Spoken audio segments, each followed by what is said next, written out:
Hello sir.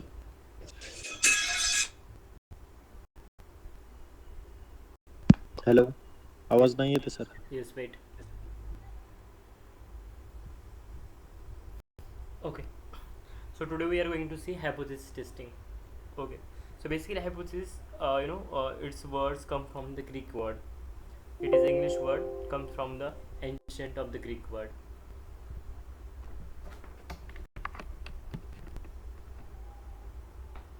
It is an assumption that it is made or based on some basic evidences. Okay, so we can say that hypothesis is we are just giving up any prediction or something on the basis of few evidences. So I can say in simple words, it is an assumption that is made based on some past evidences or previous evidences.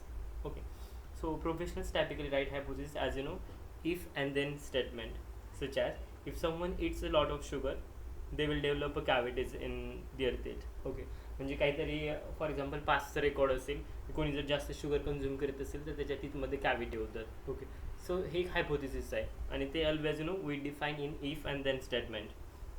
Then statement identifies specific variable and the proposed result. In this example, the variable is amount of sugar, and the results are developing the cavities. Okay, if and else, or if and then statement. If someone consume the sugar, then it can create a cavity in his or her teeth. Use. Okay, so use basically कुठे केला जातो hypothesisचा to evaluate the strength of the evidences from the samples and provides a framework to making or determination of the population. हा स्टॅटचा भाग आहे जो तुमच्या जास्त कामाचा नाही हायपोथेसिसमध्ये.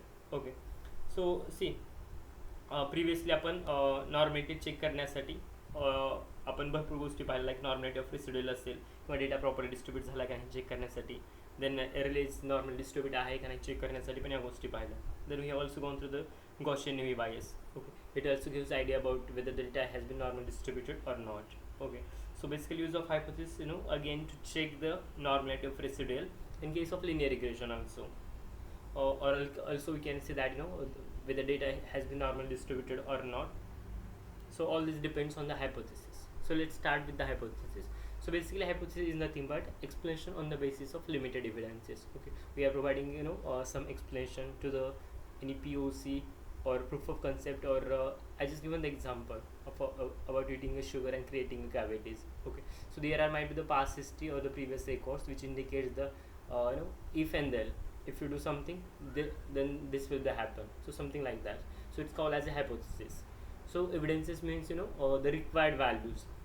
Okay, so either it will be numerical or something else. Okay, so there are two types of hypothesis. First one is a null hypothesis and second one is alternate hypothesis. Okay, so p value, which you already know. So p value, it is probability of null hypothesis. If the p value is greater than 0.05, we can say that null hypothesis is true. If p value is lesser than 0.05, we can say that alternative hypothesis is true. Okay, or I can also say that if p value is greater than 0.05, alternate hypothesis is rejected. If the p value is lesser than 0.05, null hypothesis is rejected and alternate hypothesis get accepted, or alternate hypothesis is true. Okay, so hypothesis testing मध्ये काही types आहे, total 7 type. First आहे Shapiro test, second KS test, third normal test, fourth chi square test, fifth is ANOVA test, sixth is T test and seventh is Z test.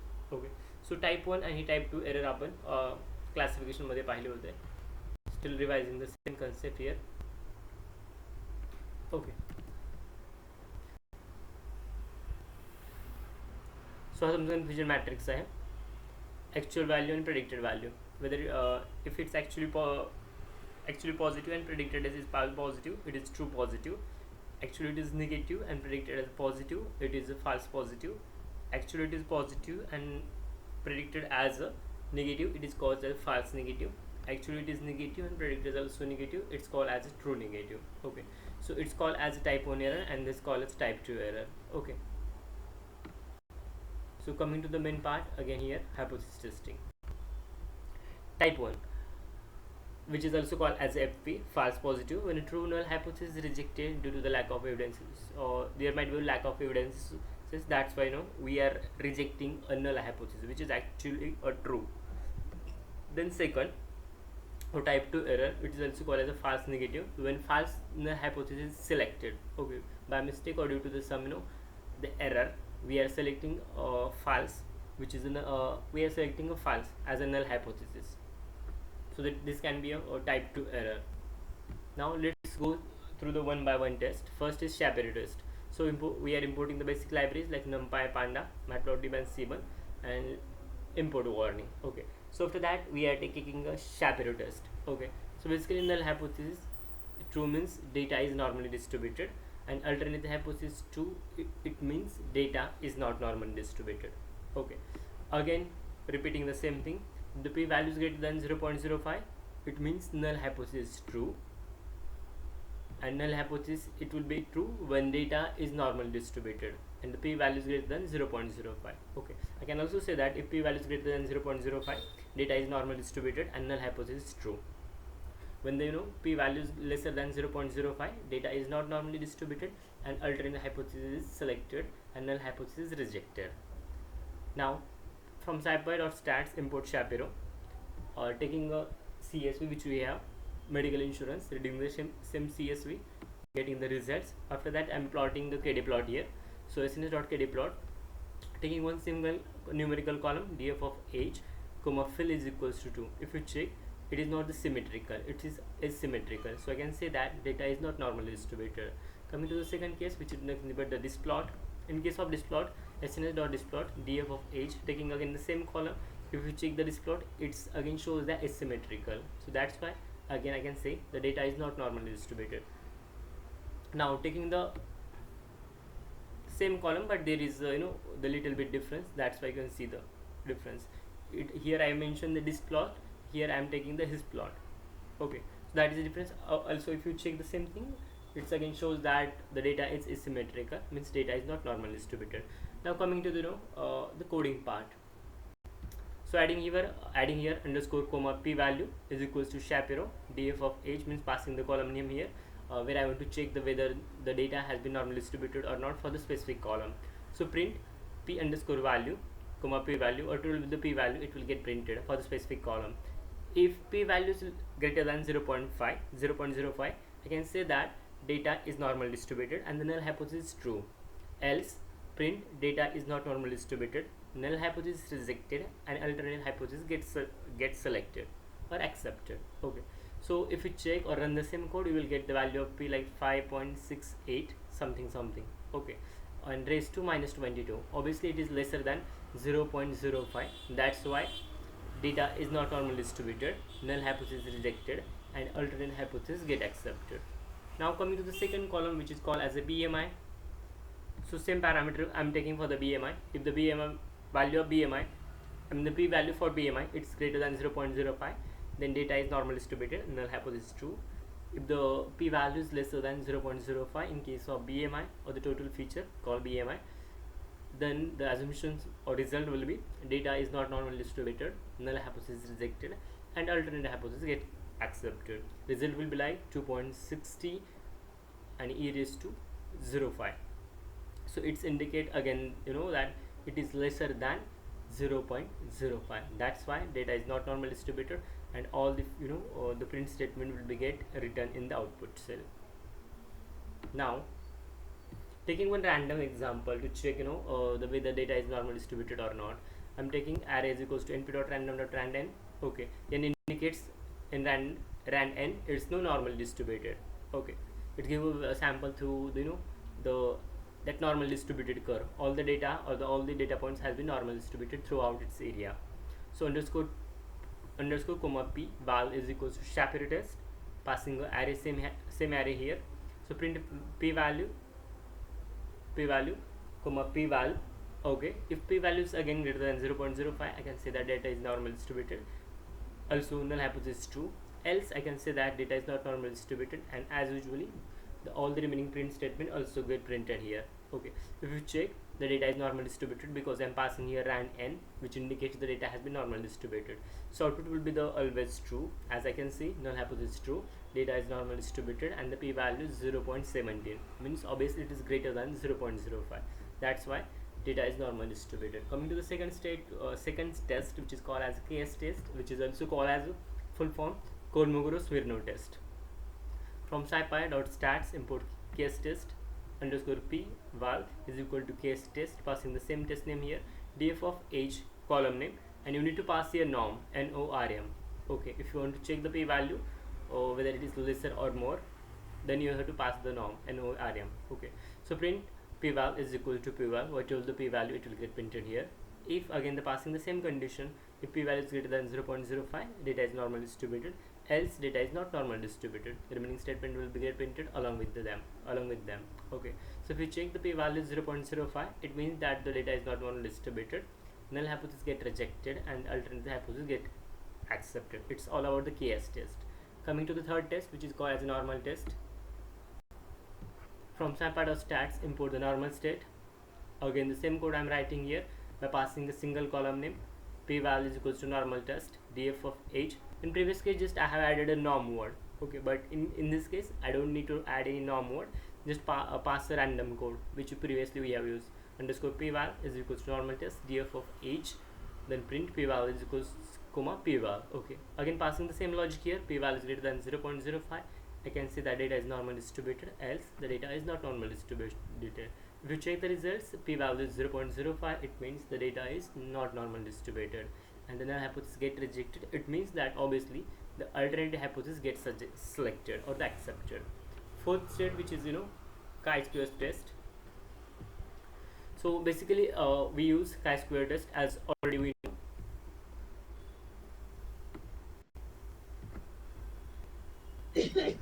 When they know input is categorical and output is also categorical, in such a scenario we will go with the chi-square test. Everything apart we have studied in the same thing. What when input is like numerical, output is numerical, we can go with the Pearson or Spearman. When the input is numerical, output is categorical, we can go with the ANOVA, Kendall. If the input is categorical and output is numerical, we can also go with the ANOVA and Kendall. Again, when the input is categorical and output is also categorical, we can continue with the chi-square and the mutual information. Okay, so then fourth state we are discussing about the chi-square test. We use Hello sir. Yes, Sir, doubt होता. we can see at the last. Okay sir. Okay, so use when data is categorical versus categorical. Okay, when hypothesis is true, so I can say that the two variables are independent. Okay, so alternative hypothesis, it means two variables are dependent on each other. The simple funda which we used in previously, null hypothesis true means two variables are independent. Alternate hypothesis, the true, it means two variables are dependent on each other. Okay, coming to the another case, p value. P value is equals to significant value, which is like in the 0.05. If p value is greater than 0.05, I can say that null hypothesis is true. Else, if the p value is lesser than 0.05, I can say that alternate hypothesis is true. Okay, and when I say null hypothesis true, it means two variables are independent. Okay, and in such a scenario, I need to drop the column. When I say p value is less than 0.05, alternate hypothesis is true, and the two variables are dependent, suppose like x and y. So in such a scenarios, I need to keep the column as it is. Okay, now as I already mentioned, we are dealing with the categorical versus categorical, means input will be the categorical and output also the categorical. Okay, in such a scenarios, what I will do, I'm dropping the target column here. Okay, so which is a numerical target column, which is called as charges. Okay, and what I will do, I will consider a region column as my target column, and I'm dropping my current target column, which is called as charges for the medical insurance. So dropping the charges and considering a region is my target column. So what will happen here, input will be the, obviously in this case it will be the categorical data, and output also the categorical data. Okay, coming to the next part, I'm just checking the playing with the data. So df of column name 6 dot value counts, it shows that male is 676 and the female are 662. So what I'm doing simply performing the label encoding here. So I'm replacing male with the 0 and female with the 1, passing in plus is equals to 2. It means whatever will be the output, it will get saved here. df of smoker dot replace means I'm replacing no with the 0 and s with the 1. So passing in plus is equals to 2, again output will be get saved here. So def of region dot value counts, so whatever the value counts I will get for the region, that will directly convert it into the dictionary. The reason is that I'm passing here value counts dot to dict, means it will get converted into dictionary format. So def of region dot replace, and replacing the or the each region with the number. Southwest it will be replaced by the 0, southwest it will be replaced by 1, northwest it will be replaced by 2, and the north east again it will be replaced by 3. At the last, passing the in plus is equals to true. Now simply printing a data frame which is called as a TF. If you check, all the categories has been converted in the number or the numerical format. The data size will be the 1338 rows and the 6 column. Now I'm separating the independent dependent columns or the variables. Okay, so x is equals to df dot drop, and this is will be my target column in such a scenario, which I previously showed that I'm passing input is a categorical and output also the categorical. So x is equals to df dot drop region, comma x is equals to 1. It means all independent variable will be there. Y is a dependent variable, so it is target column. So y is equals to df of region. Okay, next, coming to the chi-square test, from the sklearn dot features select import chi. So chi-square comma p val is equals to chi x comma y, passing the two variables here. So chi-square result you can see here, it shows the chi-square result for each feature. If you check, there are total 6 features. This will be your first index. Okay, so means total 5 around that. So you can see all the the values for chi-square for each feature will be get printed here. Okay, now df of chi-square is equals to p dot data frame chi-square. Again, whatever will be the result for the chi-square and the p value, it will get printed here. So index is equals to x dot column. Okay, if you check, for h it will be the chi-square 1.20, for p value 7.51, again here is to 0.1. For each column you can see the chi-square and the p value. There is one simple logic. When this chi-square get increases, it will get decreases. Those are, you can say that, inversely proportional. Okay, but there is no mathematical relation. But if you check a minor by using minor mind or the minor brain if you have, so chi-square, when chi-square get increases, p value get decreases. Okay, so now sorting the values, df of chi-square sort values, again you can observe the same change here. So again, taking the list of columns which I have with me, so x dot column it gives age, sex, BMI, children, smoker, d type is equals to object. Now the next thing, again checking with whether the null hypothesis is true and whether they are dependent or independent with each other. So for index comma p value is equals to numeric, which gives the index as well as value. That's why I'm passing the enumerate function p val. Print checking for x dot column, again the index, whatever will be the index it will get printed. So if p value is greater than 0.05, it means that the whatever the column I'm taking by for the iteration purpose, that column and the region both are independent. Okay, it means that null hypothesis is true and the p value is greater than 0.05, and in such a scenario the column will be get deleted or the rejected. When I say else statement, print whatever the column name and the region are dependent, it means null hypothesis get rejected, alternate hypothesis get accepted, and the column will be keep as it is. Just passing here print statement start to 30 times. There is no logic behind that, it's just a normal print statement. You can also avoid it if you wish. Okay, so checking for age, it says that age and the region both are independent, means null hypothesis is true and alternate hypothesis get rejected. Okay, coming to the first 6, so in this case 6 it's showing that again it's independent and the null hypothesis is true. Checking for the BMI, it's again show that it's rejected, but BMI and region are dependent, means there is some relation in between the BMI and the region. Null hypothesis get rejected, alternate hypothesis get accepted, and column will be keep as it is. Okay, so now checking for children and smoker also, you can see the results are also printed here. Okay, so coming to the next test, which is called as ANOVA test. Again importing the same libraries which we required or wanted. So from scikit-learn dot feature selection, import f classifier, ANOVA test f classifier. F all is equals to p val is equals to f classifier x comma y. F all as in passing the whatever the value which I have. So df of ANOVA, it will give the value for f value and the p value. You can see the results are here. Again using the previous logic which I have used for chi-square test. So using the same code, just we have to do a little bit change. It will give the also output same in a format, like checking for age, or if those are independent, it means that null hypothesis true. If those are dependent, it means the null hypothesis get rejected, alternate hypothesis get accepted. Okay, and the column will be keep as it is. Now coming to the last test. yeah, there are two more tests. Coming to the t test, there is a, okay, two samples I'm taking, child height and the parent height. Suppose child has child height having like 20.25 and the parent height is like 22.25. Okay, there is minor difference between the height of the parent and the child of the parent. Okay, you can consider also the mean, but I will explain afterwards. So null hypothesis, in case of t test, mean of both samples are same, the null hypothesis is true. Alternate hypothesis will be true when mean of both samples is different. Okay, suppose just assume the child of height, the mean of child height and the mean of parent height will be the same, like 20 20. In such cases, null hypothesis is true because the mean of both sample is same. Suppose as you can see, the child height is 20.25 and the parent height is 22.25. Those are the means for the specific height. Okay, in such a scenario I can say that the both values are different, means alternate hypothesis obviously true because the mean of both samples are different as previously mentioned. Okay, so just considering df of 1 is equals to df dot head 200, df of 2 is equals to df dot tail of 200. First like 200 sample and the last 200 samples, head and tail. So population, now taking the mean for the column called BMI dot mean, you can see the mean of BMI, it's like 30.63. the sample mean for df2, you can see it's showing again 30.15.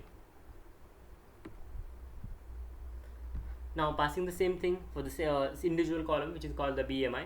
Okay, now checking from scipy.stats import t test, because we are now going through t test. One sample stat p value is equals to t test one sample df2, passing the column name mean 1, print p value is equal to the p value, it will get printed.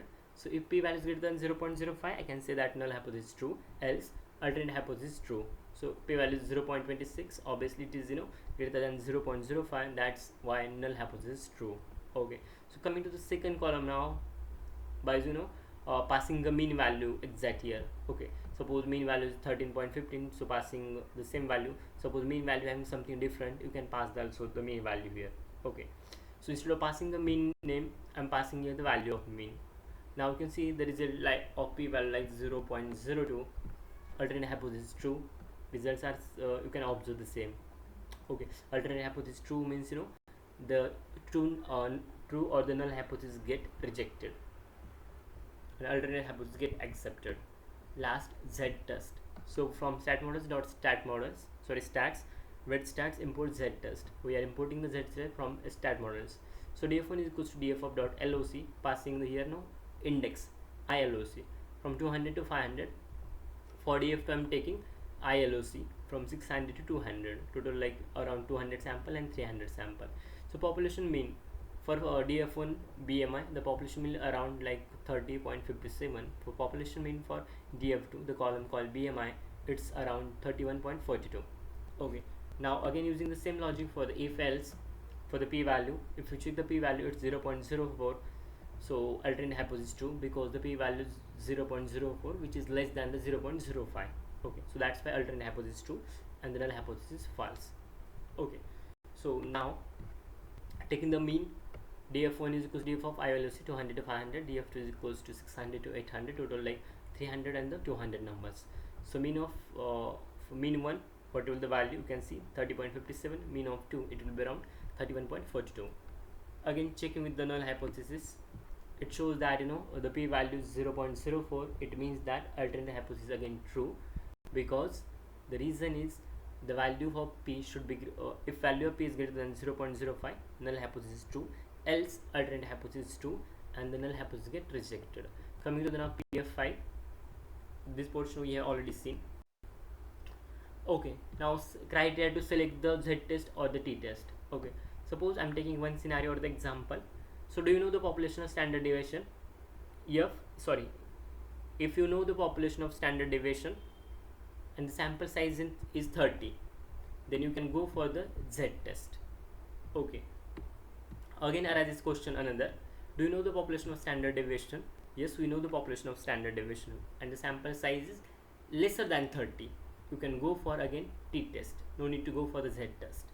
Third case, do you know the population of standard deviation? No, we don't know the population of standard deviation. Okay, then by default go for the t test. Now That is a simple difference or the simple important concept which I mentioned about the t-test and z-test. About the mean of both the samples is different or same. Okay, so total population sample, the total BMI, just assume that is a sample 1 and that is a whole BMI column. Okay, that is a sample mean, that is a population mean. Comparing with each other, it is called as a one sample test. Now, total BMI, we are forming a two data frame from the total BMI. In a second scenario, that is the data frame 1, data frame 2, we are calculated BMI for data frame 1 and BMI for data frame 2. Okay, we have to separate BMI column here for two separate data frames. Okay, so here mean for data frame 1 BMI column, mean for data frame 2 BMI 2 column. If both means are equal, null hypothesis is true and it is called as a sample test. In this case, this is a huge sample, I'm taking a just small part of it. In this case, I'm dividing the main sample into the two equal parts and forming a two data frame, comparing with each other, and this is called as a two sample test. So last, this is the basic difference. If you wish, you can go through that, but it's not mandatory. I have added the extra notes here. Okay, so that's all for today. Do you have any questions? If yes, please let me know. There are still 8 minutes are remaining. Sir, questions. Just a minute. Hello. Yeah, just a minute.